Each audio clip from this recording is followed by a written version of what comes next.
மைக்கேம் நேயர்களுக்கு அன்பான வணக்கம். சபாநாயகர் படும் பாடு. சட்டமன்றத்தில் எதிர்க்கட்சியினர் ஆளுங்கட்சியினர்ன்ட்டு காரசாரமான விவாதம்லாம் போச்சு. சபாநாயகர் ஒரு இடத்துல டென்ஷனே ஆகிட்டாரு. மற்றும் ஃபைல் தான் ரெடியாக இருக்கே, ஓப்பன் பண்ணுங்க அப்படின்ட்டு உதயநிதி அவர்களுடைய ஓப்பன் சேலஞ்ச் மற்றும் இன்னைக்கு புரட்சி கலைஞர் விஜயகாந்த் அவர்களுடைய பிறந்த நாள்ட்டு அரசியல் வட்டாரத்தில் பல்வேறு சம்பவங்களை பற்றி தான் விவாதிக்க போகிறோம். வீடியோ ஸ்கிப் பண்ணாமல் லாஸ்ட் வரையும் பாருங்கள். வாங்க வீடியோக்குள்ளே போகலாம். வணக்கம் சார். வணக்கம் சார். இன்னைக்கு புரட்சி கலைஞர் விஜயகாந்த் அவர்களுடைய பிறந்த நாள். இன்னைக்கு விஜயகாந்த் அப்படின்னாலே ரொம்ப கருணை உள்ளம் மிக்கவர் அப்படின்ற ஒரு ஒரு பேருக்கு சொந்தக்காரர். அவரை பற்றி பேசும்போது உங்கள் நினைவுக்கு வருவது என்ன? புரட்சி கலைஞர் விஜயகாந்த் அவர்கள் நீங்கள் பார்த்தீங்கன்னா தமிழ்நாட்டில் எம்ஜிஆர் ஆட்சிக்கு வர்றாரு. சிவாஜி கிட்டத்தட்ட அவரும் அந்த எண்டுக்கு வர்ற சீசன் ஒரு 80களில் பெரிய அளவில் அவங்களுடைய இது முடியுது, சகாப்தம் முடியுது. சின்ன சின்ன அப்புறம் ஒரு படம் வரும், எதாவது ஓடும் அப்படின்ற மாதிரி கேமியோ பண்ண ஆரம்பிச்சிட்டாங்க. இல்லை 80க்கு பிறகு அவர் ஹீரோவை நடித்தது திரிசூலனம் நல்லா ஓடிச்சு, பல படங்கள் ஓடிச்சு, என் முதல் மரியாதையிலேருந்து ஓடிச்சு. ஆனாலும் இளையவர்கள் வர ஆரம்பிச்சிட்டாங்க அப்படின்றது. சிவாஜிக்கு ஒரு அந்த மரியாதை இருந்தது. அந்த பீரியடில் ரஜினி கமல் வராங்க. வந்து 81லலாம் ரஜினி சூப்பர் ஸ்டார் ரேஞ்சுக்கு போயிடுறாரு. பில்லா படத்துக்கு அப்புறம் ரஜினியுடைய ரேஞ்சே வேறு. கமல் ஏற்கனவே இருக்கார், அவர் ஒரு பாட்டு தனியாக, கல்யாணராமன் அது இதுன்னு அவர் தனியாக 2 பேர் தான் அப்படின்னு. இந்த கேப்பில் தான் ரஜினி மாதிரியே ஒருவர் வருகிறார் அப்படின்னு. நளினிகாந்த்னு ஒருத்தர் வந்தார் தெரியுமா? அப்படியே ரஜினி மாதிரியே இருப்பாப்புல. நளினிகாந்த்னு தெரியல சார். பார்க்கறதுக்கு சின்ன வயசில் 2 பேரும் ஒரே மாதிரி இருப்பாங்க பார்க்கறதுக்கு. அதுக்கப்புறம் அவருடைய ஃபேஸ் கொஞ்சம் அப்படி மாறிச்சு. ரஜினிகாந்த் ஆரம்பத்தில் பார்த்தீங்கன்னா அவர் அப்படியே ஒரே மாதிரி இருப்பார். அவர் ஒரு கொஞ்ச நாள் நடித்தார், அப்புறம் சின்ன சின்ன ரோல் நடித்தார், அப்படியே தான் ஆச்சு. அப்போ அந்த மாதிரி ஹேர் ஸ்டைலு கருப்பாக இருக்கிறவங்க அப்படின்ற மாதிரி. அப்போ இவர் வந்து நடிக்க வர்றாரு. பல போராட்டங்கள், அப்புறம் இது தூரத்திடி முழக்கம் அந்த படத்தில் தான் வராரு. பாட்டெலாம் அருமையாக இருக்கும். அதுக்கப்புறம் ஒவ்வொரு படமாக சின்ன சின்ன படங்கள் ஆன் பண்ணி சக்ஸஸ் ஆகுது. இன்றைய முதல்வர் விஜய் அவருடைய தகப்பனார் எஸ்ஏசி அவருடைய படங்கள் நடிக்கும்போது அவருக்கு பெரிய அளவில் ஹிட் அடிக்குது. அந்த இதை வந்து அவர் என்றைக்குமே மறந்தது கிடையாது. அந்த சட்டம் ஒரு இருட்டறை வேறு லெவல் படம். அதுக்கப்புறம் அவர் ஒரு இதுக்கு போகிறாரு, நல்ல ஒரு லெவலுக்கு போகிறாரு. அந்த டைமில் அவருக்கு கிடைச்ச அந்த அவமானங்கள், சாப்பாடு ஒரு தடவை கதாநாயகி வருதுன்னு வெயிட் பண்ணி வரவே இல்லை. சரி சாப்பிட்றலான்னு எல்லாருக்கும் சாப்பாடு போடுறாங்க. அப்போ ஹீரோயின் வந்துடுறாங்க. ஹீரோயின் வர எழுந்துச்சி போயா வாயா அப்படின்ட்டு சாப்பாட்டில் கை வச்சு எழுப்பி கூப்பிட்டு போகிறாங்க.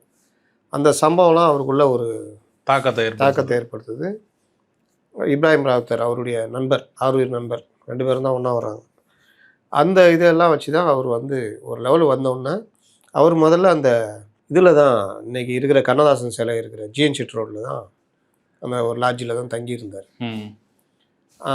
அதோடைய பின்னாடி பக்கம் ராஜா பகதூர் ஸ்ட்ரீட்னு அங்கே தான் அந்த ஹோட்டலுடைய இதில் 3 வேளை 2 வேளை நினைக்கிறேன் சாப்பாடு. யார் வந்தாலும் சாப்பிட்லாம், இந்த சினிமா சார்ந்தவர்கள் அவர். அப்போ அன்னைக்கு சினிமாவை நோக்கி படையெடுத்த பல இளைஞர்கள் எங்கேயா நைட்டுக்கிட்டு தங்கிக்குவான் சாப்பாட்டுக்கு. அம்மா உணவகம்லாம் அப்போ கிடையாது.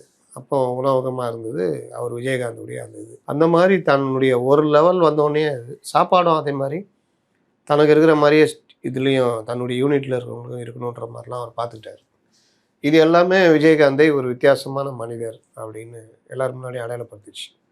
அதே நேரம் ஒரு ஆக்ஷன் ஹீரோவாக ஒரு எல்லாம் கலந்த கலவையாகலாம் நடிக்க ஆரம்பித்தார். ரஜினி கமல்னு ஒரு பெரிய இது இருக்கும் போது இவர் தனியாக இவருடைய இதுக்கு ஆள் கொண்டு வந்தார். நடுவில் இவருக்கு எதிராக சதியெல்லாம் நடந்தது. அப்புறம் மார்க்கெட்டு அடிபட்டு, படங்கள் அடிபட்டு, இஷ்டத்துக்கு படங்கள் நடிக்க ஆரம்பித்தார். அது படங்கள் அடிபட்டு மார்க்கெட்டு போன கண்டிஷனில் ஒரு பிரபல உச்ச நடிகருக்கு வில்லனாக நடிக்கிறதுக்கெலாம் கேட்டாங்க. அப்புறம் அவர் முடியாதுன்ட்டார். அப்புறம் தான் மறுபடியும் சாட்சியின் படம் எஸ்ஏசி எடுக்கிறாரு. அதில் செகண்ட் இன்னிங்ஸ் அதுக்கப்புறம் ஹிட் அடித்தது தான், திரும்பியே பார்க்கல. அந்த அளவுக்கு படங்கள் ஓட ஆரம்பித்தது. நல்ல ஒரு இது, ரொம்ப வெளிப்படையான மனிதர். புதுசாக சினிமாவுக்கு வரவங்களுக்கு ரொம்ப பேர் ஹெல்ப் பண்ணியிருக்காரு. அந்த மாதிரி வந்தவர்கள் டெக்னீஷியன்ஸ் ஆகுங்க எல்லாருமே அவங்களாம் வந்து சேர்ந்து திரைப்பட கல்லூரி மாணவர்கள் ஒரு படம் எடுக்கும் பொழுது அதில் தான் அந்த அருண் பாண்டியன்லாம் அறிமுகமாகிறார். பின்னாடி ஒரு கட்சியில் எம்எல்ஏவாக இருந்து துரோகம் பண்ணிட்டு போனவர். அந்த அந்த அருண் பாண்டியன் அந்த படத்துக்கு இவர் ஒரு கேமியோ பண்ணி கொடுக்குறாரு. அந்த படமே இவரை வச்சு தான் விஜயகாந்த் நடிச்சிருக்காருன்னு சொன்னால தான் அந்த படத்தை எல்லாம் பார்க்க ஆரம்பித்தாங்க. அதுக்கப்புறம் அதில் வந்த பாடல்கள், அந்த கடைசி காட்சியில் காருங்க ஒரு 60 அம்பாசிடர் கார் வரும் கைது பண்ணுறதுக்கு அந்த முக்கியமான வில்லனை, அந்த காட்சி, இந்த மாதிரி பல இது. அதாவது இந்த சீன் எப்படி வச்சுருப்பாங்கன்னா, கோவளத்தில் தான் அந்த சைடு தான் எடுத்தாங்க. அந்த ரோடு அப்போ ஓஎம்ஆர் ரோடு, அந்த ரோடு இருக்குல்ல, அப்படி வச்சுருப்பாங்க கேமரா. இந்த அம்மா அவன்கிட்ட தப்பிச்சு ஹீரோயின் அந்த வில்லன் வந்து ரவிச்சந்திரன் கண்ணை பிடுங்குற அந்த இது மாதிரி தப்பிச்சு போராடுற மாதிரி. அப்போது அப்படி காமிப்பாங்க ரோடை, ஒரு புள்ளி தெரியும். அந்த புள்ளி அப்படியே கிட்ட வரும்போது அம்பாசிடர் காரு, வெள்ளை கலர் அம்பாசிடர் காரு பார்த்தா பின்னாடி சருன்னு அம்பாசிடர் காருங்க லைனாக வரும். 60 அம்பாசிடர் காருனாங்க அந்த மாதிரி. அதில் அவர் வந்து நடித்தது வந்து அவர்களுக்கு ஒரு பெரிய முன்னேற்றமாக இருந்தது. அது பெருசாக பாராட்டப்பட்டது. நம்முடைய முதல்வர் விஜய் அவருடைய ஆரம்ப காலத்தில் படங்களில் சின்ன சிறுவனாக நடித்திருந்த அந்த செந்தூர பாண்டி நடிச்சிருந்தவரை ஹீரோவாக வரும்பொழுது, ஹீரோவுக்கு விஜய்க்கு விஜயகாந்த் அப்படின்னு ஹீரோவுக்கு இவர் கேமியோ பண்ணும்போது அதுவும் பெரிய அளவில் 2-3 படங்கள் அது வந்து அவருக்கு பெரிய அளவில் விஜய்க்கு உதவுச்சு. சரத்குமார் வந்து தயாரிப்பாளராக இருந்தார். நம்ம கார்த்திகை வச்சு படம்லாம் எடுத்து நடுத்தருக்கு வந்துட்டார். சில படம் ஓடிச்சு, சில இது. அதற்கு பிறகு அவரே விஜயகாந்த் புலன் விசாரணை படத்தில் அவரை அறிமுகப்படுத்துகிறார், மெயின் வில்லன். கடைசியில் 2 பேரும் போடுற அந்த சண்டை, சரத்குமார் மிஸ்டர் மெட்ராஸ் அவர் சட்டையை ஊற்றி போட்டு அந்த ஆர்ம்ஸோடு நிற்கும் போது அந்த ஃபைட் சீன்லாம் நல்லாயிருக்கும். யாரா அந்த வில்லன்ற மாதிரி பார்க்க வச்சார். அதுக்கு அடுத்த படத்துலேயும் கேப்டன் பிரபாகர்லையும் வாய்ப்பு கொடுப்பாப்புல, ஃப்ரெண்டாக வந்து செத்து போடுவார். அந்த அந்த இதெல்லாம் வந்து சரத்குமாருக்கு. அதுக்கப்புறம் சரத்குமார் ஏழை ஜாதி அது ஒரு படம் நடிக்கிறார், அதில் இவர் கேமியோ பண்ணுறாரு. அது சரத்குமாருக்காக. இந்த மாதிரி யார் வளர்கிறாங்களோ, இந்த கேப்டன் பிரபாகரன்லாம் நம்ம Mansoor Ali Khan equal villain role கொடுத்துருப்பாங்க. அந்த மாதிரி பலருக்கும் அவர் திரைத்துறையில் அவ்வளோ உதவி பண்ணியிருக்காரு. பலரும் புதுமுக டைரக்டர்கள், பல படங்கள். ஆக்ஷன் ஒரு பக்கம் இருக்கும், இன்னொரு பக்கம் எங்கள் அண்ணா ஒரு பக்கம் ஆக்ஷன் ஹீரோ, இன்னொரு பக்கம் விக்ரமன் படத்தில் வானத்தை போலல ரொம்ப அமைதியான ரோல். ஒரு பக்கம் பெரிய மாடர்ன் ட்ரெஸ் போட்டு இது, இன்னொரு பக்கம் சின்ன கவுண்டர் மாதிரி படங்கள். அவருடைய படத்துலேயே மைல்கல்னா சின்ன கவுண்டர் சொல்லலாம்.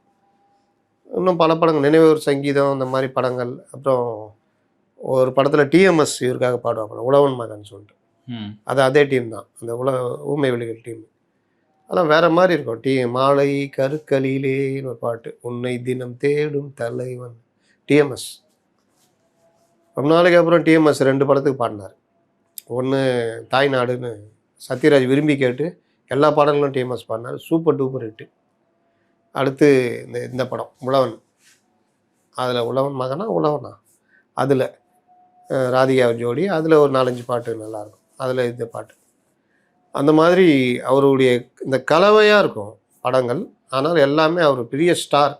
2 பேருக்கு நடுவில் இவர் ஒரு பெரிய ஸ்டார்னால், எந்த அளவுக்கு ஸ்டார்னா இவருடைய அந்த உதவுற குணம், பிறந்த நாளுக்கு இதுன்னு. அதாவது இவங்க 2 பேரும் பெரிய ஹீரோவோட இவரை ஒரு மக்கள் வந்து ஒரு பெரிய இது மாதிரி நினைக்க ஆரம்பித்தாங்க. அதாவது எம்ஜிஆருக்கு நிகராக அப்படின்ற மாதிரி. ஏன்னா இழுத்து போட்டு செய்வார். பஞ்சாயத்துனா நம்ம இவரே சொல்லியிருக்காரு, விஜய் இது என்னான்னு பாரு விஜய் அப்படின்னு. இவர் ரஜினிகாந்த் அந்த மாதிரி ஒரு தைரியசாலியான ஆள். அவர்கிட்ட பஞ்சாயத்து போச்சுன்னா கரெக்டாக இருக்கும். இப்போ திரைத்துறையில் பஞ்சாயத்துகள். அவர் கூட பாபா பட ஷூட்டிங்கில் ஒரு சம்பவம் வந்து சொல்லியிருப்பாரு. என்ன அது? அவர் யார் சொல்லியிருப்பான்னா, வேற ஒருத்தர் சொல்லியிருப்பாரு, இந்த மாதிரி ஷூட்டிங் நடந்துட்டு இருக்கு, இந்த மாதிரி உங்களை பார்க்க விஜயகாந்த் வர்றாரு அப்படின்னு ரஜினி சார்ட்ட சொல்லுவாங்க. விஜய் விஜய் விஜய் என்ன பார்க்க அப்படின்னு சொல்லும்போது தோதுன்னு வந்துட்டாங்க. அது என்னன்னா, மலேசியாவில் ஒரு ப்ரோக்ராம் நடத்தினார், நடிகர் சங்கம். அது கடனை அடைக்கிறதுக்காக. இவர் ஒரு ஆளதால் தான் அது முடியும். கமலையும் ரஜினியும் கொண்டு வந்தார் அந்த நிகழ்ச்சிக்கு, பெரிய அளவு. அதில் இவர் வந்து அப்படி பார்த்துக்கிட்டார் ரஜினிகாந்த். அதில் ஒரு நண்பர் ஒருத்தர் அந்த இதில் இருந்தவர், கோஆர்டினேட்டர், அவர் சொன்னது, இவர் போயிட்டு துணியெலாம் எடுக்காமல் போயிட்டுக்கிறாப்புல ரஜினி. அவர் ரொம்ப சிம்பிளுங்க, ஒரு மாதிரி ரஜினியுடைய கேரக்டர்லாம் நீங்கள் தனிப்பட்டதெல்லாம் பேசினா ஒரே சிரிப்பாக தான் இருக்கும். இந்தாளா அப்படின்ற மாதிரி இருக்கும். அங்கே போனால் வேஷ்டியும் சரியில்லை, நேராக கதவை தட்டி விஜய் விஜய் ஏதாவது ஒரு வேஷ்டி சட்டை இருந்தால் கூட அப்படின்னு. இவர் பதறி போயிட்டாராம் விஜயகாந்த். ஐயோ இருங்க நான் பார்க்குறேன்னு சொல்லிட்டு ஒரு புது வேஷ்டி சட்டை. அதெல்லாம் வேணாப்பா, சும்மா நீங்கள் யூஸ் பண்ணது ஏதாவது பழசு இருந்தால் கொடுங்க. எதுக்கு அந்த ஃபங்க்ஷனில் நிற்க. ஆனால் அதெல்லாம் முடியவே முடியாது, நீங்கள் இதை புதுசு கட்டி தான் ஆகணும்னு சொல்லிட்டு கட்டு வந்தாங்க. அந்த மாதிரி இது அகாமடேஷன் ரஜினிகாந்த் போட்டு வந்து பிக்கப் பண்ணி கொண்டு போய் விட்டுட்டு மறுபடியும் அவருக்கு முடிஞ்சோடனே அவரை கொண்டு போய் ஏரோட்ரமில் விடணும். இந்த டீம் லேட்டாக போகுது, போனால் காணோம். என்னன்னு பார்த்தா அவரே ரூம் காலி பண்ணிட்டு பணத்தை கட்டி போயிட்டாராம் கிளம்பி. சொன்னார் அப்படின்னு. அந்த மாதிரி அவர் ரஜினி அதை பற்றி பேசினா அது தனியாக கதை. அப்படிப்பட்ட விஜயகாந்த் நடிகர் சங்கத்தில் தன் ஒரு ஆளுமை நிரூபித்தவர், 2 முதல்வர்களுக்கு பாராட்டு விழா நடத்தினவர், 2 ஆளுமைகளையும் பெரிதாக மதிக்கக்கூடியவர், கலைஞர் மேலே அவ்வளோ பற்று. ஆனால் அரசியல்னு வரும்பொழுது விமர்சனங்களை தைரியமாக வச்சு அரசியல் பண்ணார். அரசியல் கட்சி ஆரம்பித்த பொழுது அதற்கு முன்னாடியே அவருடைய விஜயகாந்த் மக்கள் மன்றம் அந்த இதெல்லாம் வந்து பெரிய அளவில் அந்த முரசு சின்னம் பாட்டு அது இதுன்னு ரீச் வேற லெவல் உள்ளது. என்னன்னா அவர் வந்த காலகட்டம் 2 ஆளுமைகள் இருக்கிற காலகட்டம். அதனால அவர் பெரிய அளவில் ஸ்தாபிக்க முடியல. அது வந்து இது. ஆனால் என்ன கேட்டால் விஜயை விட விஜயகாந்த் அந்த அளவுக்கு பவராக இருந்தது ஒரு சாதித்த மனிதர். ஏன்னா ஒன்றும் இல்லாத காலத்தில் ஜெயிக்கிறது மேட்ரு இல்லை. 2 ஆளுமைகள் நடுவில் வந்து ஒருத்தன் வண்டி ஓட்டினான் பாருங்க, அதுதான் மேட்ரு. அதுவும் ஒத்த எம்எல்ஏவாக போய் உக்காந்தார். அதுவும் பாமக கோட்டையில் போய் கொடியேற்றிட்டு வந்தார், அந்த தொகுதி விருதாச்சலம் தொகுதி. அதெல்லாம் பெரிய சாதனை.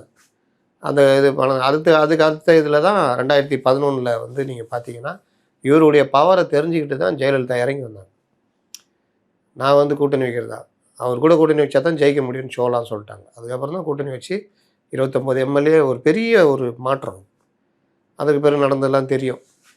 உடம்பும் அவருக்கு சரியில்லாமல் போச்சு. இன்னொன்று, நீங்கள் இன்றைக்கி ஏன் விஜய் பேச மாட்டேங்கிறாரு, பேட்டி கொடுக்க மாட்டேங்கிறாரு, இந்த காட்சி ஊடகங்கள் வந்த பிறகு ஒரு ரிப்போர்ட்டர் ஒருத்தர் ஏர்போர்ட்டில் இருப்பார், வேணும்னு விஜயகாந்த் வம்புகள் பார்ப்பார். அப்படி ஒரு தலைவரை பண்ணக்கூடாதுல்ல.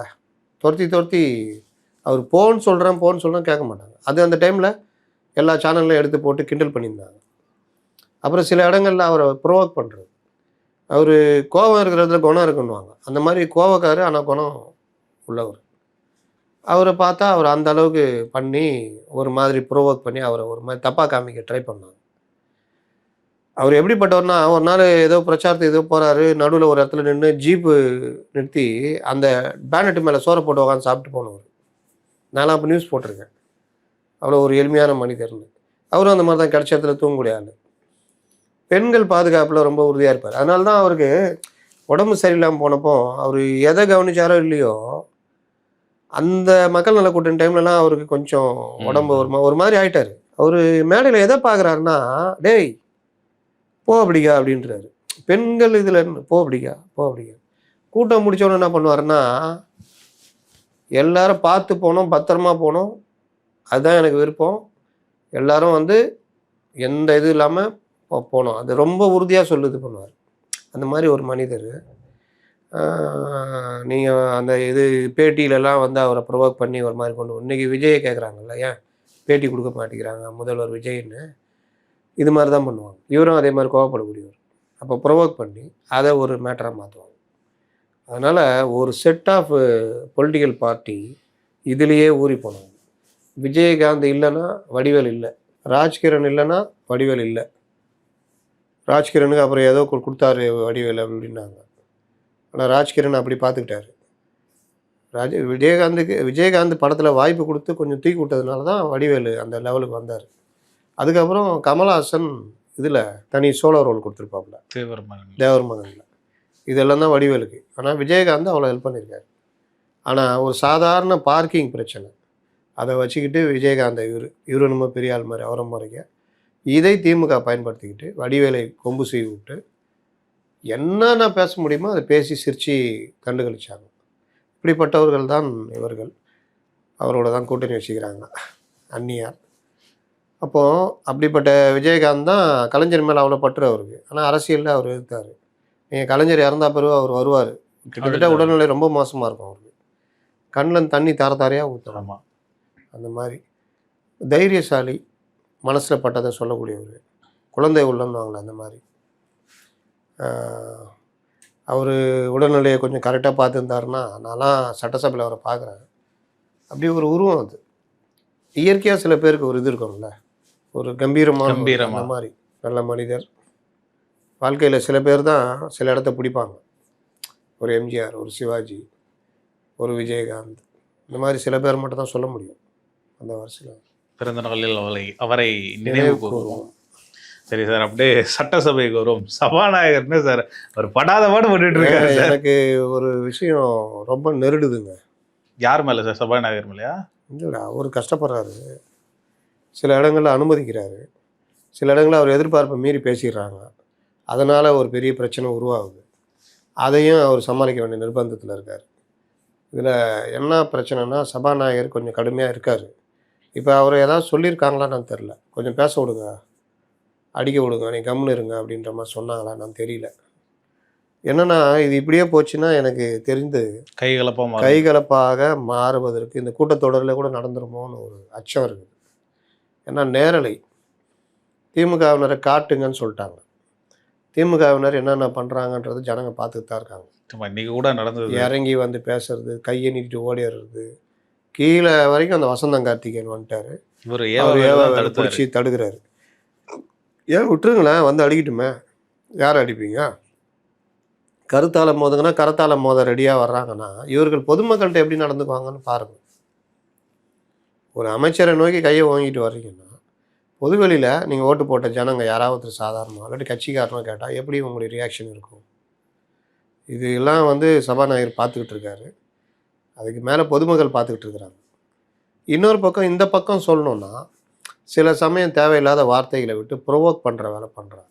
தாவேகா சைடு கன்னி பேச்சு பேசுகிறேன்னு சொல்லிட்டு அவர் கலைஞர் சொன்னதாக, இஸ்லாமியர்கள் சொன்னதாக, அது அவர் சொன்னது வெளியில் பேட்டிகளில் முன்னாடி சொன்னார். அது ஒரு இது ஓடுது. அதை கொண்டு வந்து சட்டசபையில் இப்போ சொல்ல வேண்டிய அவசியம் இல்லை. அது ஒரு வாதமாக போய் அது ஒரு பிரச்சனையாக போகுது. சிடி நிர்மல்குமார் குறிப்பிட்ட சபையில் இல்லாத ஒருத்தர் சொல்லி அந்த பரந்தூர் விமானம் ஏன் பதறாங்க அப்படின்னு.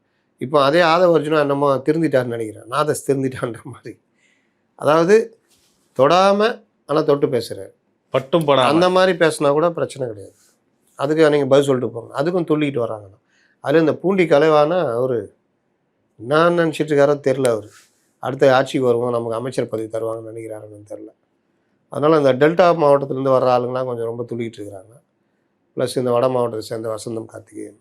அப்போ இந்த ஒரு 4-5 பேர் தான் வந்தது. மற்றவங்களாம் அவங்கள பெருசாக இது ஆகலை. இது எல்லாத்தையும் மக்கள் பார்த்துக்கிட்டு இருக்கிறாங்க. இன்னைக்கு வந்து அந்த பரந்தூர் பண்ணது யார் சார்? இன்னைக்கு ஸ்கோர் பண்ணது யார் சார்? இன்னைக்கு ஸ்கோர் பண்ணதுன்னா வழக்கம் போல் எடப்பாடி ஸ்கோர் பண்ணார்.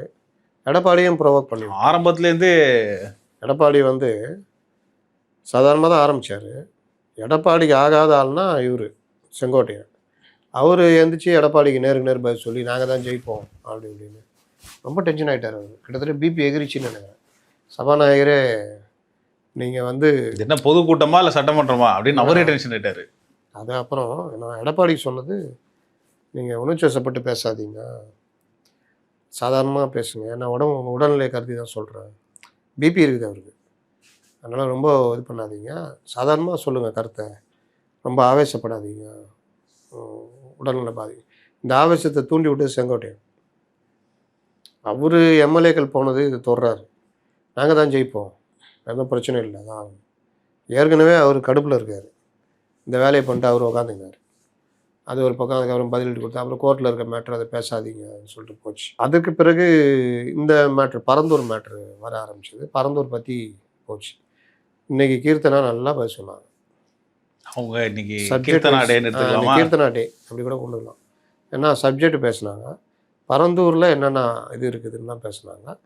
அதுக்கப்புறம் பரந்தூரை சுற்றி இருக்கிற நிலங்கள் அவங்க க்ளீனாக சொன்னாங்களே அந்த மாதிரி சொன்னோம். கேட்குறோம், ஆர்டிஐயில் போட்டு கேட்குறோம், பரந்தூர் சுற்றி யார் நிலம் வாங்கியிருக்காங்க தெரியல, தரமாட்டேங்கிறாங்க. யூடியூப்லாம் பார்த்தா யார் யாருன்னா தெரியுது. அதே பாயிண்ட்டை தான் வேறு மாதிரி தொட்டார் அவர். அதை வச்சுனா ஆட்சிக்கு வராங்க, என்னென்ன பண்ணுறாங்க, கனிமூலம் கேட்டால் சாட்சி ஆதாரம் இருக்குது அதுன்றாங்க. இவங்க பேரில் எதுவுமே இருக்காது, பினாமி உடனே எல்லாம் எழுந்திரிச்சு கத்துறாங்க. நீங்கள் எதுங்க கத்துறீங்க? நான் பொதுவாக தானே சொல்கிறேன். நேற்று ஒரு நிறுவனம் பேர் சொன்னால் அப்படி கத்துறீங்க, இன்றைக்கி இந்த விஷயத்த சொன்னால் அப்படி கத்துறீங்க. இதில் சுவாரஸ்யமாக பார்க்க வேண்டிய விஷயம், நேற்று எஸ்பி வேலுமணி பேசும்பொழுது அண்ணன் எடப்பாடி அவர்கள் இந்த இதெல்லாம் கொண்டு வந்தார் 7.5%. இன்னைக்கு இன்னைக்கு சிவி சி.வி. சண்முகமும் சண்முகம் அண்ணன் எடப்பாடி அவர்கள் இந்த இதில் கொண்டு வந்தாங்க. சுமூகமாவது போலியே. ஆகட்டும், நல்லது தான். இப்போ என்ன விஷயம்னா, நீங்கள் சட்டசபையில் பார்த்தீங்கன்னா இவர்கள் புதியவர்கள். ஆண்டாண்டு காலமாக நீங்கள் அவங்கள எவ்வளோ கேவலமாக பேசியிருக்கீங்க, தாவேக்காவை எவ்வளோ இழிவு சொற்களில் இது பண்ணியிருக்கீங்க. அதாவது இழிவுனா எப்படி இழிவுனா, நீலாம் ஒரு ஆளே இல்லைடா எனக்கு அப்படின்ற மாதிரி ஒரு மாதிரி இழிவு பண்ணுறது, புல்லிங்னு வாங்கல்ல, அந்த மாதிரி புல்லிங் பண்ணுறது, அதெல்லாம் தாங்கிட்டு தான் வந்து நீங்கள் உக்காந்துருக்காங்க. அப்போ அவங்க உக்காந்த இடத்துல வந்து இப்படி இருக்காங்க அவங்க 108 பேர். ஆனால் அவங்க பொறுமை காமிச்சா நீங்கள் அந்த ஒரு 57 பேரை வச்சுட்டு இவ்வளோ துள்றீங்கன்னா அப்போ அவங்க பண்ணுவாங்கல்ல அந்த வேலையை. நிர்மல்குமார் அதை வச்சு அவங்க பண்ணும் பொழுது அது இன்னும் பெரிய பிரச்சனையாக மாறுது. ஆனால் ஸ்டார்ட் பண்ணுறது இப்போல்லாம் டிவிக்கே தானே சார் இருக்கு. ஆமாம், ஒரு முடிக்கும் போது ஒரு ப்ரொவோக் பண்ணி விட்டுறாங்க, அது போகுது. இன்றைக்கி நம்மளால் ஆரம்பித்தார் நல்லா, நான் கேள்வி கேட்பேன், கேள்வி மேலே கேள்வி கேட்பேன் அப்படி இப்படின்னு வந்துட்டு 3 தமிழர்கள் இறந்து போயிட்டாங்க. ஒரு இவனை தூக்கின்னு வந்தார். அதுதான் அன்றைக்கே பேசி வாதம் பண்ணிட்டோமே. இப்போ என்ன சொல்ல வரீங்க? போஸ்ட்மார்ட்டம் ரிப்போர்ட் சொல்கிறீங்க, அது பண்ணணும், பண்ணிக்கலாம், சொல்லிடலாம், உட்காருங்கன்ட்டாப்புல. என்ன அப்படி அடித்து உட்கார வச்சிட்டாரு, பட்டுன்னு அடித்து உட்கார வச்சிட்டாரு. அதுக்கப்புறம் காணாம போயிட்டார். அப்புறம் ஏதோ நடுவில் வந்தார்னு நினைக்கிறேன். நீங்கள் இப்படி பேசணும், நாங்களும் பேசுவோம், எங்கள் ஆளும் பேசுவார் அப்படி இப்படின்னு ஏதோ ஒன்று. நேற்று பேசும்போது என்ன சொல்லியிருந்தாருன்னா, இந்த ஃபைல் தான் இருக்குது அவங்க டேபிளில், ஓப்பன் பண்ணுங்க, மிரட்டுறாங்களாமா அப்படின்ற மாதிரியும் பேசியிருந்தார். இன்னொன்று அமைச்சர்கள்லாம் அவர் அப்படி இவர் அப்படி அப்படின்ட்டு நேற்றையும் தரக்குறைவாக தான் பேசியிருந்தார். இளைய கலைஞர் வெளியில் சட்டமன்றத்தில் இல்லை, வெளியில். அதை அவர் திருந்த மாட்டாருங்க மாமா. இளைய கலைஞர் சார் திருந்த மாட்டா மாமா அப்படின்னு சூரி சொல்கிற மாதிரி திருந்த மாட்டாப்புல. அந்த ரத்தத்தில் ஊறி வந்துருக்குது அது. அதனால் நான் நேற்று சொன்னேன், ஒரு மெச்சூரிட்டின்றது சின்ன பசங்க மனநிலை நம்ம இருக்கக்கூடாது, வயதுக்கு ஏற்றார் போல் பேசணும். என் தங்கம் தென்னரசு பேசுகிறாரு, மற்றவங்க பேசுகிறாங்கல்ல, ஏவாவேலு பேசுகிறாரு, கேஎன்ஆர் பேசுகிறாரு, கொஞ்சம் சிரிச்சா மாதிரி கொஞ்சம் அப்படி பண்ணி கொஞ்சம் அப்படி பண்ணி கொஞ்சம் சொல்ல வேண்டிய கருத்தை சொல்லி அப்படி அந்த மாதிரி தான் பேசிட்டு போகணும். அதை விட்டுட்டு அங்கே மேடையில் போயிட்டு எவனா ஒருத்தன் எழுதி கொடுத்துட்றான், அதை வச்சுன்னு எதையாவது பேச, டம்மி முதலமைச்சர், அந்த முதலமைச்சர், இந்த இதுன்னு அவ்வளோ இழிவாக பேசினா நான் கேட்கல. ரொம்ப அதாவது எப்படின்னா, முறுக்கு விற்கிற அமைச்சர், உருட்டுக்கட்டை அமைச்சர், இன்னும் 2-3 பேர் சொன்னார். அதான் இந்த மாதிரி பட்ட பேர் வச்சு மாத்திரை அமைச்சர், இப்படி பவுடர் அமைச்சர், மாத்திரை அமைச்சர், இப்படி தான். இதில் இவங்களுக்கு என்ன லாபம் வருதுன்னு தெரில.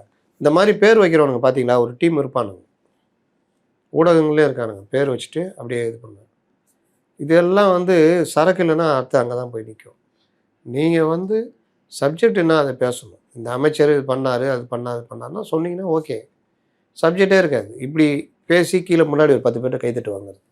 தலைவர் எப்படி பேசிட்டார் பார்த்தியா, தலைவர் அப்படியே சிங்கக்குட்டி அப்படின்றது, சிங்கக்குட்டி தான் அடிச்சு உட்கார வச்சுக்கிறாங்களே, எல்லாத்தையும் பேன்னு வேடிக்கை பார்த்துனுக்கிறாரு, வேறு ஒன்றும் கிடையாது. சப்ஜெக்ட் இல்லை. சப்ஜெக்ட் யார் பேசுகிறா? ஏவாவேலு, நேரு, தங்கம் தென்னரசு, வேற யாராவது தான் பேசுறாங்க. கவுண்டர் கொடுக்குதுன்னு பார்த்தா சப்ஜெக்ட்டுக்கு 3 பேர், சண்டைக்கு 10 பேர், கம்முன்னு இருக்கிறதுக்கு தலைவர் அப்படின்ற மாதிரி தான் போயின்னு இருக்குது சட்டசபை. அதனால் பெருசாக இது கிடையாது. இப்போ யார் கலாட்டா பெருசாக பண்ணுறாங்க, பூண்டி கலைவாணனா, வசந்தம் கார்த்திகேயனா, துரை சந்திரசேகர், அவர் மாட்டம் அவர் சீட்டில் உட்காந்துருக்காரு. நடக்கிறது என்ன பார்ப்போம். புதுசாக ஒரு டாக்டர் ஒருத்தர் வந்துக்கிறாரு, முத்துராஜாவா, அது. அப்புறம் இன்னும் 2-3 இன்னும் அவங்க பேரே தெரில, அந்த மாதிரி எம்எல்ஏக்கள். இப்போ ஆஸ்டின் பேசுவார், வம்பிருப்பார், ஆனால் இந்த மாதிரி பெருசாக இதெல்லாம். நீ முதல் முறையாக சபாநாயகரே ஆஸ்டின் அவர்கள் வந்து பேச சொல்லி சொன்னார்.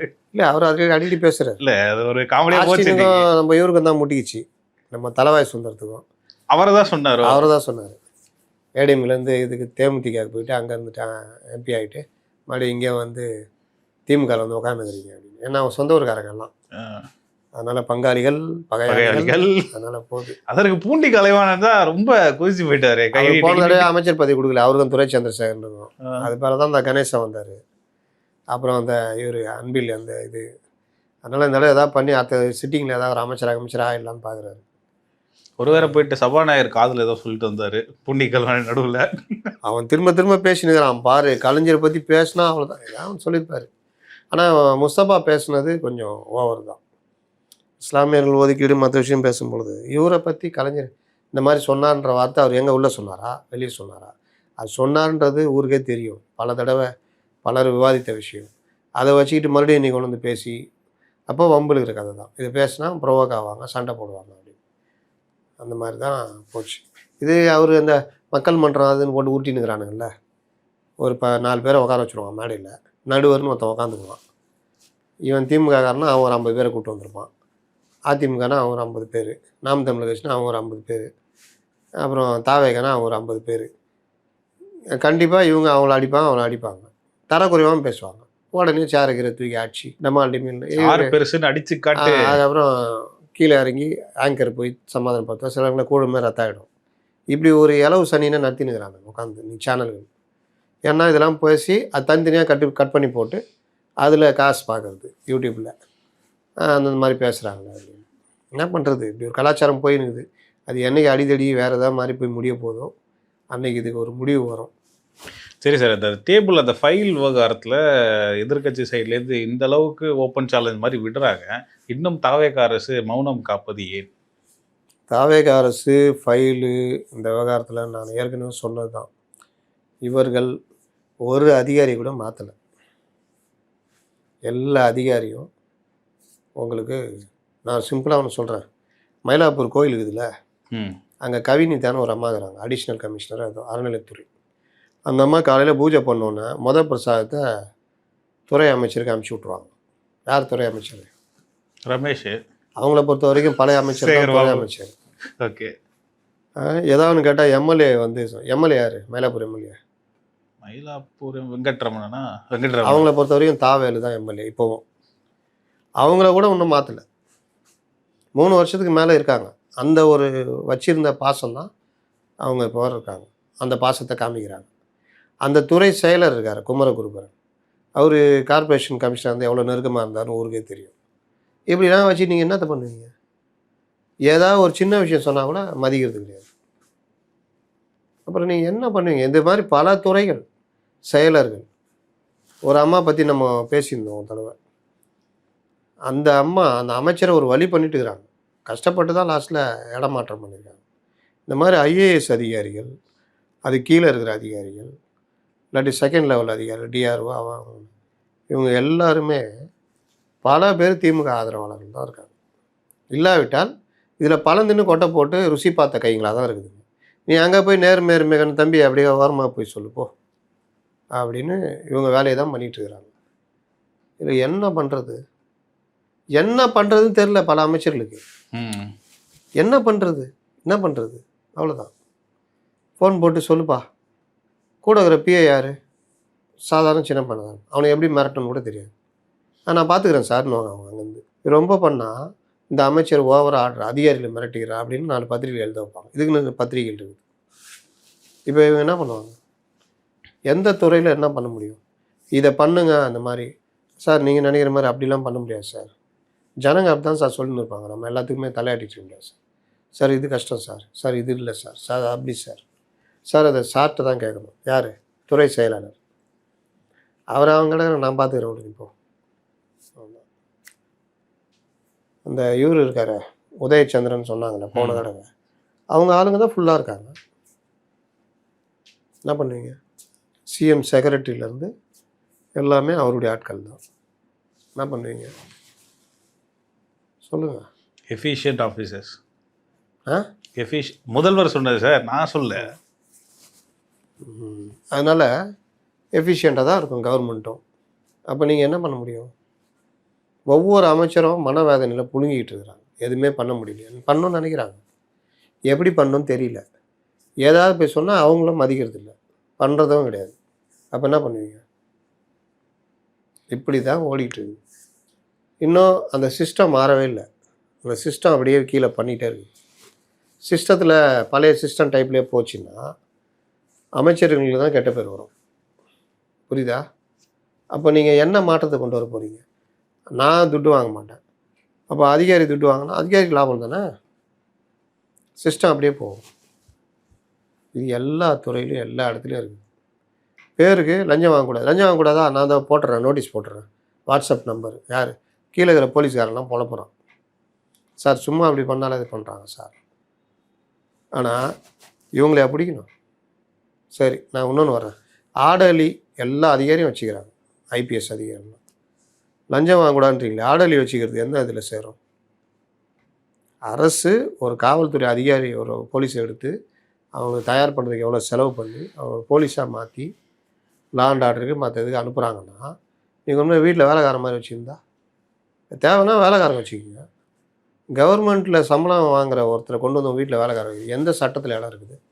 நீதிமன்றம் ஆர்டர்லி முறையே இருக்கக்கூடாதுன்னு சொல்லிச்சு. அப்படிலாம் யார் வீட்லேயும் இல்லைன்னு பொய்யான ஒரு அறிக்கையை கொடுத்தாங்க. அப்படி கொடுக்கும்போதே இருந்தது. என்ன பண்ணுவீங்க? இன்றைக்கி எம்எல்ஏக்களுக்கு கார் கொடுக்குறத பற்றி நம்ம எல்லாமே கோவப்படுறோம். ஒவ்வொரு அதிகாரி வீட்லேயும் 2 காரு 3 கார் இருக்குது. ஓய்வு பெற்ற அதிகாரிங்களுக்கு காரு, டிரைவர் எல்லாம். இதெல்லாம் யார்? இதெல்லாம் இந்த கவர்மெண்ட்டு மாற்றணும். சும்மானா நீங்கள் திமுககாரங்கிட்ட போய் சட்டசபையில் சண்டை போடுறீங்களா?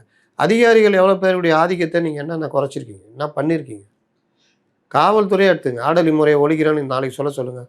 சிஎம் உடைய மானிய கோரிக்கையில், உள்துறை மானிய கோரிக்கையில் ஆர்டர்லியே யாரும் வச்சுக்கூடாது. ஆர்டர் இல்லாத அதிகாரிகள்லாம் இருக்கிறாங்க, இன்றைக்கே இருக்கிறாங்க. ஈஸ்வரமூர்த்தின்னு ஒரு அதிகாரி இருந்தார், ஆர்டர்லியே வச்சுக்கல. இந்த மாதிரி பல அதிகாரிகள் ஆர்டர் இல்லாமல் அதிகாரி இருக்காங்க. வீட்டில் துணி துவைக்க வச்ச அதிகாரிகளும் இருக்காங்க, ஆர்டர் நாயை கூப்பிட்டு போகிறது இதெல்லாம். இந்த மாதிரி அதிகாரிகளும் இருக்காங்க. வண்டி 2 வண்டி 3 வண்டி வச்சுக்கிட்டு சொந்தக்காரங்க போகிறதுக்கு அதுக்கு போலீஸ் டிரைவர், இந்த மாதிரியும் இருக்காங்க. இதுக்கு பேர் லஞ்சம் தானே, முறைகேடு தானே. அப்போ கீழே இருக்கிற போலீஸ்கிட்ட வந்து நீங்கள் ஏதாவது தப்பு பண்ணால் வாட்ஸ்அப் அனுப்புனா போடுங்க, ஆர்டர்லி வச்சுருக்க அதிகாரியை பற்றி நீங்கள் ஃபோட்டோ பிடிச்சி அனுப்புங்க, நான் நடவடிக்கை எடுக்கிறேன்னு போடுங்க.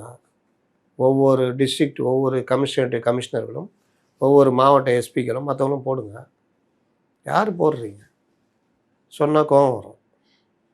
முதல்வர் மற்ற விஷயங்கள்லாம் பார்க்குறீங்களா, இதிலெல்லாம் தலையிடுங்க.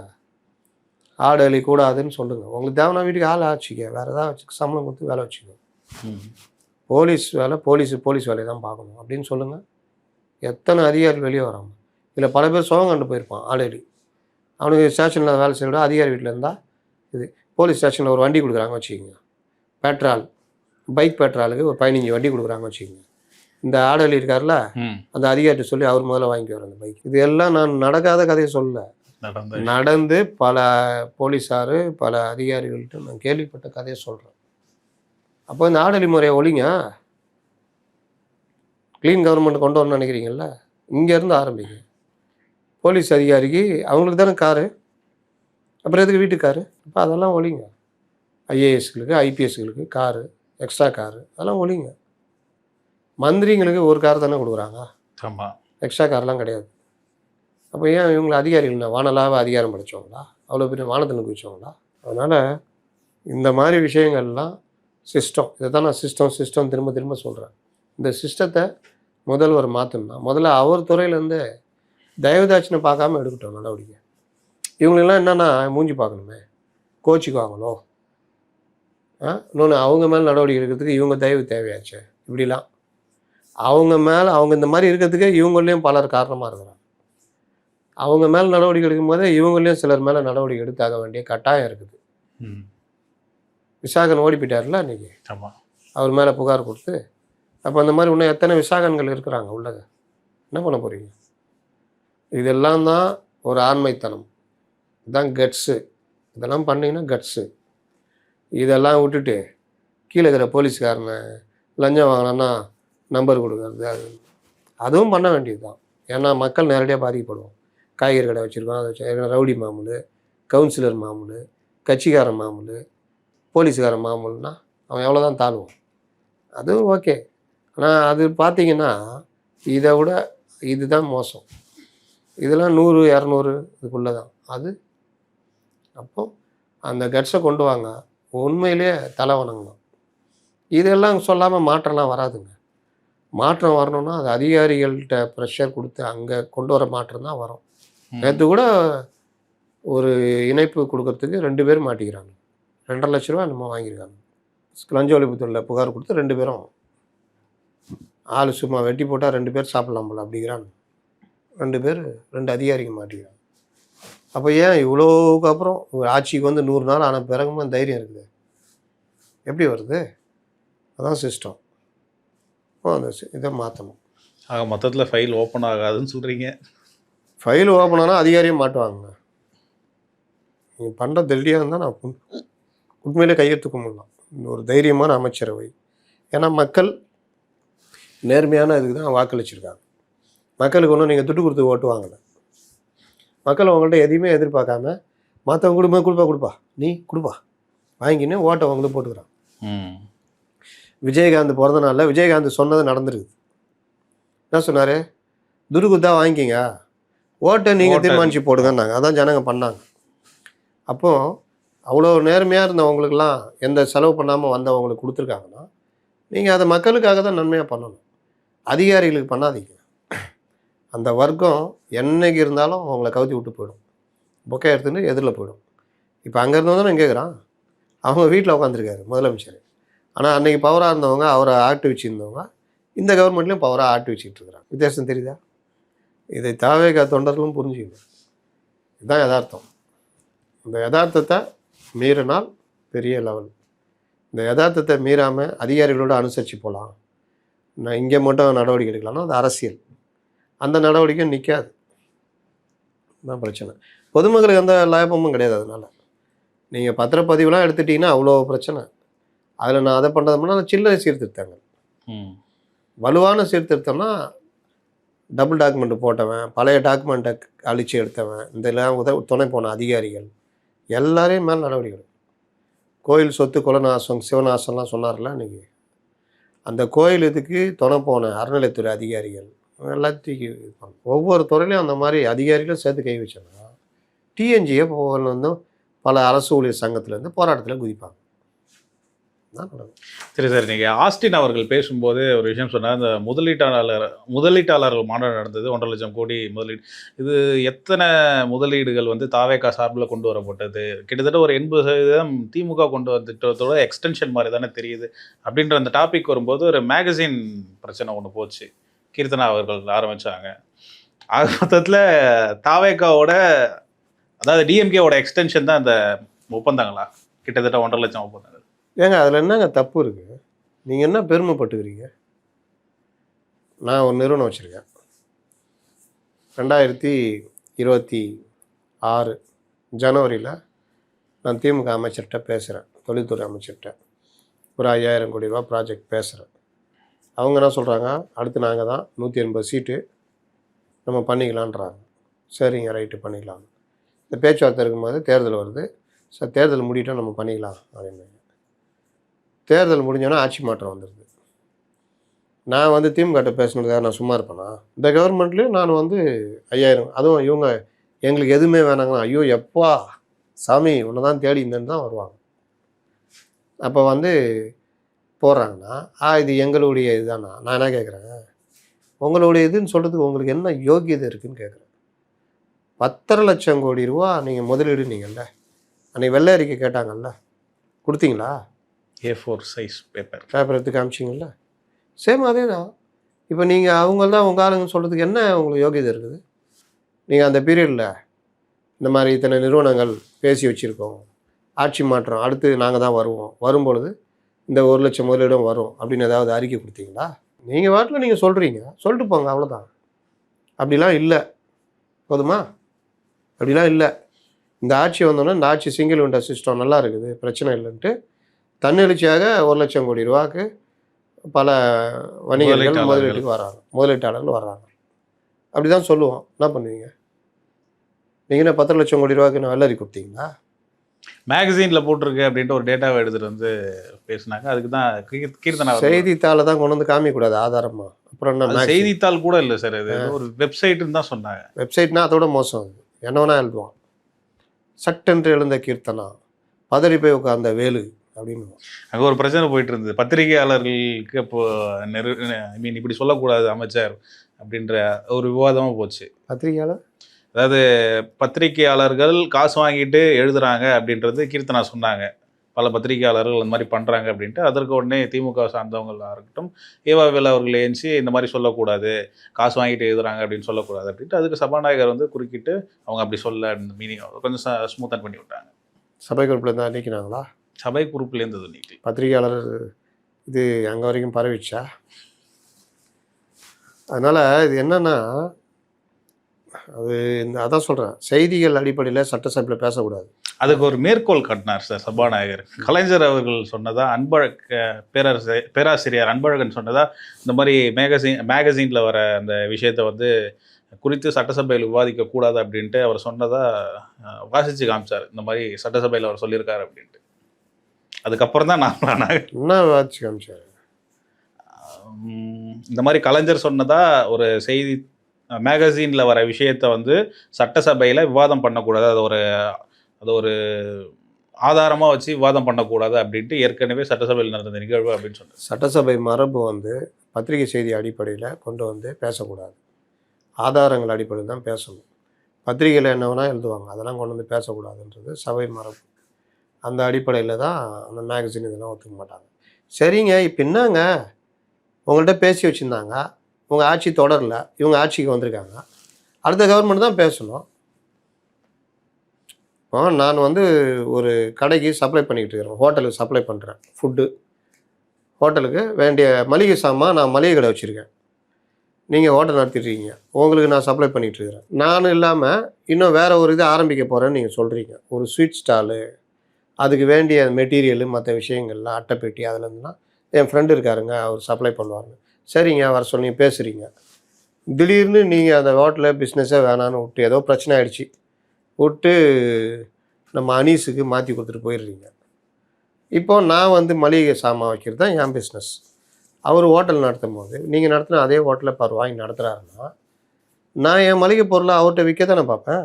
நான் அவர்கிட்ட போய் நான் சொல்லுவேன், சார் செந்தில் நடத்தி இந்த ஹோட்டலில் நான் தான் சார் எல்லாம் சப்ளை பண்ணியிருந்தேன், ஹோட்டலில் நல்லா நடந்தது, இப்போ வந்து அவர் விட்டுட்டு போகிறார், நீங்கள் வாங்கியிருக்கீங்க, அதே வேலைக்கு நான் இது பண்ணிங்க சார், நீங்கள் வெளியே கூட நம்ம நல்லா இது பண்ணணும், எந்த பிரச்சனையும் இருக்காது, சரி வா ஓகே அப்படின்னு. செந்தில்கிட்ட ஒரு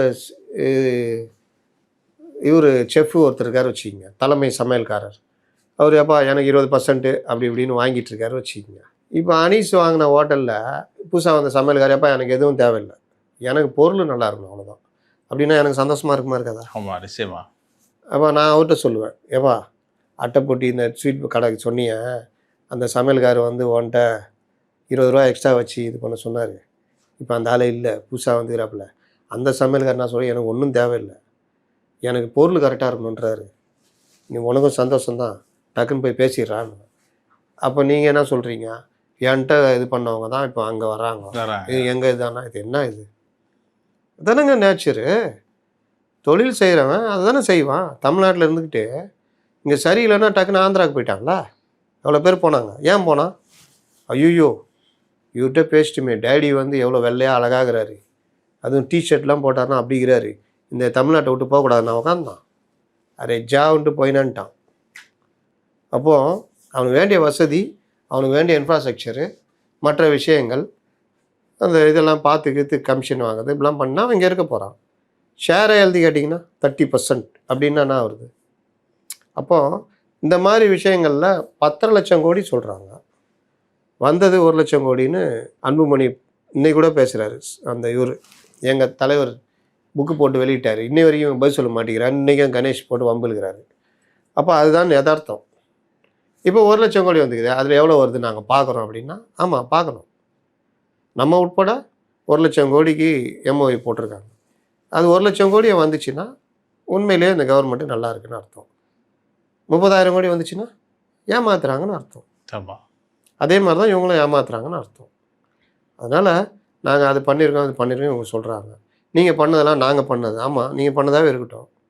இப்போ இவங்க என்ன பண்ணுறாங்க அதை பாருங்கள். நீங்கள் 1 லட்சம் கோடிக்கு வாங்கினீங்கன்னா நீங்கள் என்னென்ன பேசியிருப்பீங்க, என்னென்ன கண்டிஷனு, அதை பார்த்து எத்தனை பேர் ஓடியிருப்பான். நாங்கள் 1 லட்சம் கோடிக்கு எந்த கண்டிஷன் இல்லாமல் நீங்கள் தொழில் தொடங்கு அப்படின்னு சொன்னால் அவன் இன்னும் ஒரு 20,000 30,000 வேறு சில முதலீட்டாளர் கூப்பிட்டு வருவாங்க.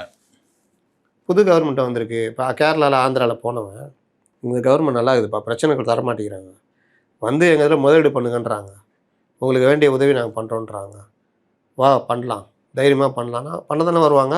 ஆமாம், அதனால் அதை நோக்கி ஒரு கவர்மெண்ட் நகர்ந்தால் நல்லது தானே. நகராமல் போனால் தான் தப்பு.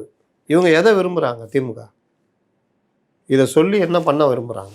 ஆமா. அது கூட லைவ்ல போயிட்டு இருக்கு. இத பார்த்துட்டு முதலீட்டாளர்கள் எதுவும் டிஸ்டர்ப் ஆக மாட்டாங்களா அப்படின்ட்டு ஒரு சைடு போச்சு. ம். அதற்கு நேத்து கூட தான் பரந்தூர் விமானம் அந்த இது கேன்சல் பண்ணீங்க. அத பார்த்து முதலீட்டாளர்கள் டிஸ்டர்ப் ஆக மாட்டாங்களா அப்படின்ட்டு எதிர்த்தரப்பு விவாதம் போச்சு மாறி மாறி.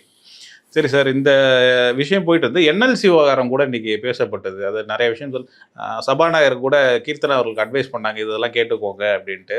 ரொம்ப நாளா என்எல்சி விவகாரம் சட்டமன்றத்தில பேசும் பொருளா ஆயிட்டு இருக்கு. அவங்க சௌமியா தொட்ட பாயிண்ட் கரெக்ட். மத்திய அரசுடைய நிறுவனம் அந்த அந்த இந்த ஃபண்ட் இருக்குல்ல, சிஎஸ்ஆர் சிஎஸ்ஆர் ஃபண்டு. கார்ப்பரேட்.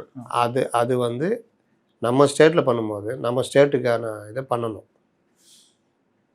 ஆனால் அதை கொண்டு போய் அவர்கள் வெளி மாநிலத்துக்கு பண்ணுறாங்கன்னா அது அயோக்கியத்தனம். 39 எம்பி வச்சுன்னுக்குறாங்க. இது எதுவுமே தெரியாதா இவங்களுக்கு, திமுகவுக்கு?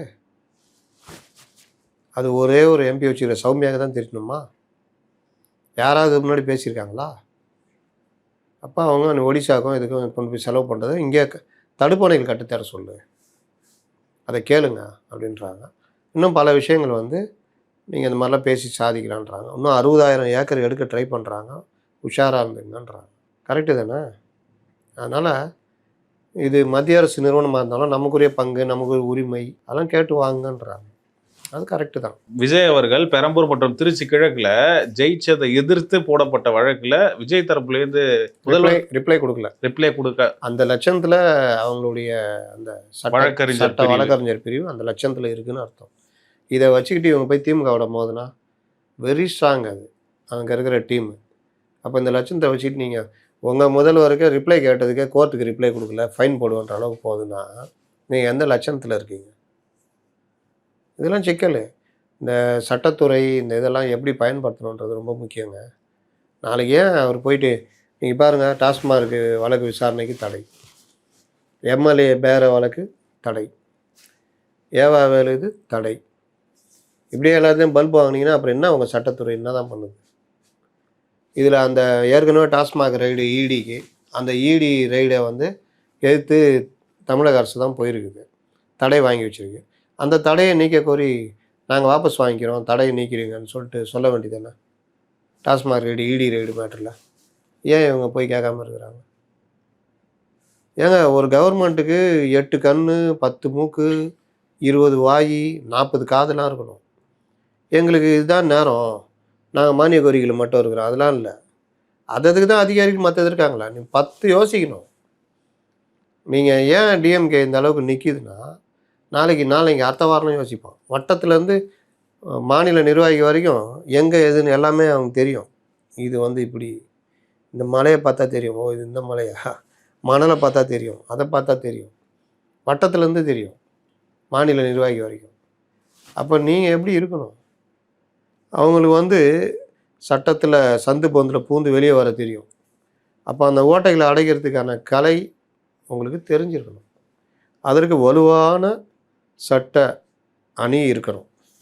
சும்மா ஏப்ப சாப்பைகள் 4 வருஷம் ப்ராக்டிஸ் பண்ணுவேன், 5 வருஷம் ப்ராக்டிஸ் பண்ணலாம் உங்கள் இதில் வச்சுக்கோங்க.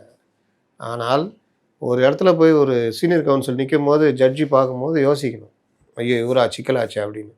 அந்த மாதிரியான ஒரு இதுவும் இருக்கணும். அது இல்லாமலாம் நீங்கள் வந்து டிஎம்கே தடை தடை தடை தடைன்னு வாங்கிட்டு போயினே இருப்பாங்க, உள்ளே பூந்து அடிச்சுனே இருப்பாங்க, அவங்களால ஒன்றுமே பண்ண முடியாது. இன்னொன்று, எதுலலாம் இவங்களுக்கு நீங்கள் இந்த மாதிரி வாய் சண்டை போடுறது ஜனங்க கொஞ்ச நாளில் கடுப்பாயிடுவாங்க, சட்டசபை நேரிலே ரசிக்க ஆரம்பிப்பாங்க. ஆனால் இந்த மாதிரி குழாயடி சண்டை போட்டுருந்தால் ஜனங்களுக்கு கடுப்பாயிடும். தாவேகா தொண்டர்கள் வேணால் பார்த்தியா முஸ்தபா என்ன மாதிரி கேட்டார் பார், அலற விட்டார் பார், நிர்மல்குமார் பார்த்தியா எப்படி கேட்டார், இவர் எப்படி கேட்டார் பார், அப்படி பேசிக்கலாம். ஆனால் ஜனங்க பார்க்க என்னடா இவங்க அப்படி பேசுகிறாங்க, அப்படி போயிடும். சட்டசபையில் ஆதாரங்களை வைங்க, இதை பண்ணீங்க அதை பண்ணி ஆதாரபூர்வமாக அடிங்க. அதான் கேட்குற சபாநாயகர் தான் பேச விட்றாரு. நீ கூட ஒரு முஸ்தபா பேசும்போது கூட ஒன்று காமிச்சாரு, மாண்பு கருதி நான் அதை பற்றி பேசல அப்படின்னு சபாநாயகர் சொன்னார்.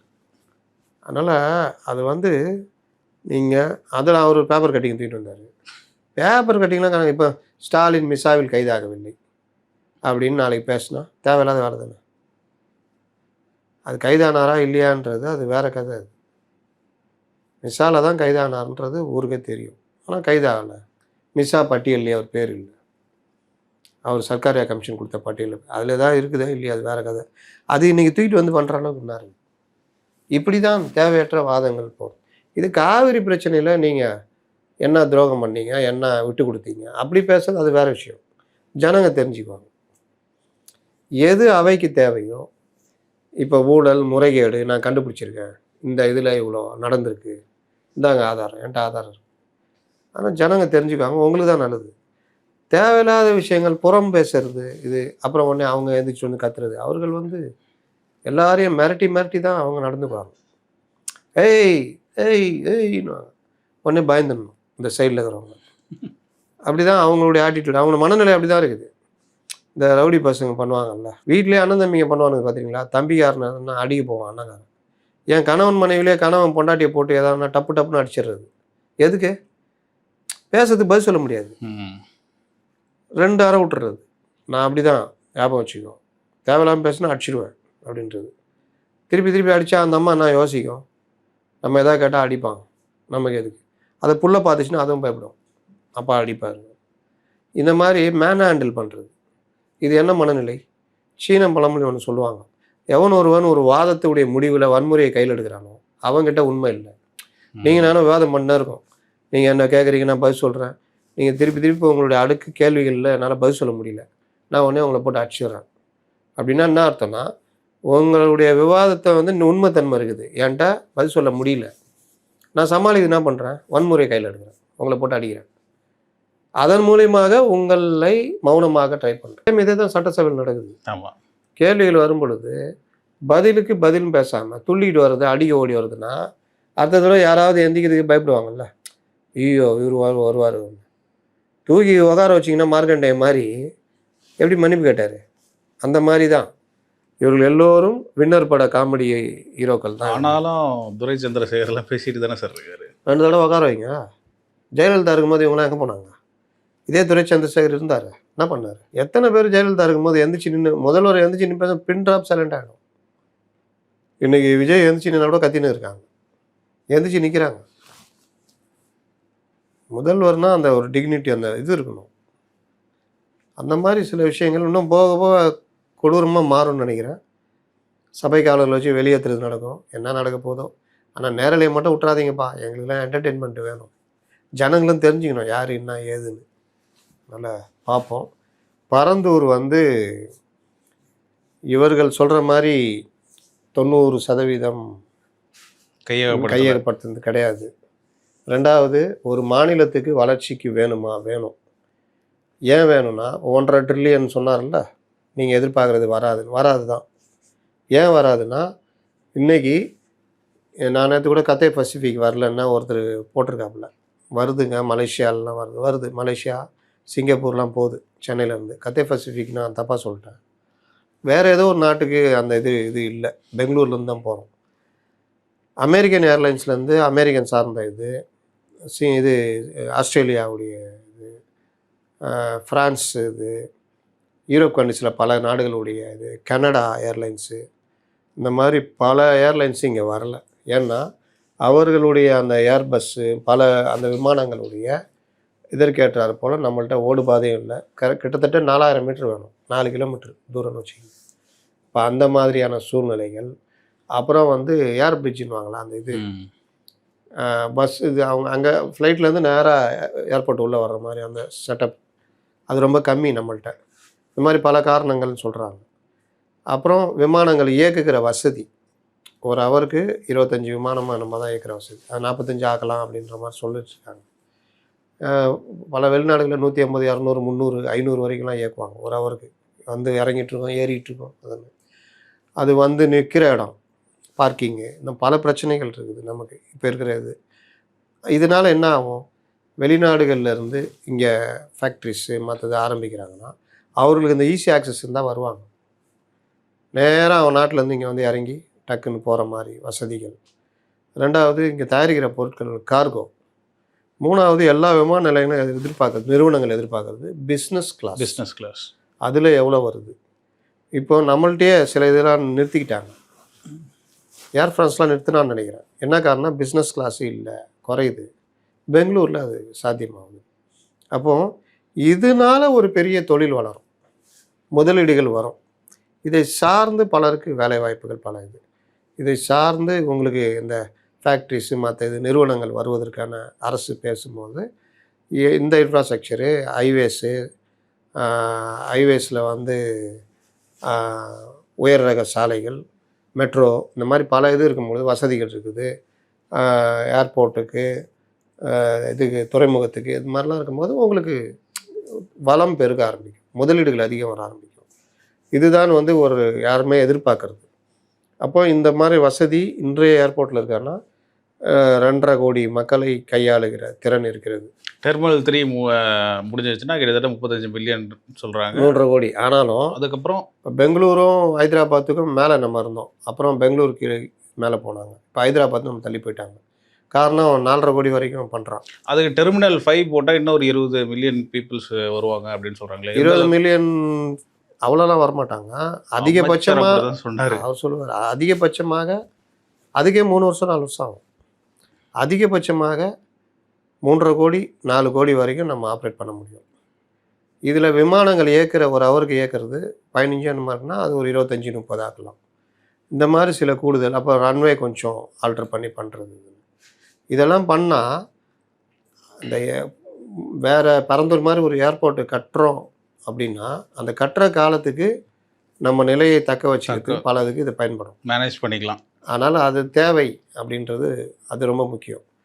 கனெக்டடு ஏர்போர்ட்னுவாங்க. இப்போ வேலூரில் இருக்கிற அப்துல்லாபுரம் ஏர்போர்ட்டு இந்த மாதிரி கனெக்டடு சின்ன விமானங்களை அதிகமாக அங்கே இது பண்ணிங்கன்னா இங்கே உங்களுக்கு இந்த டிராஃபிக் மற்ற விஷயம் குறையும்.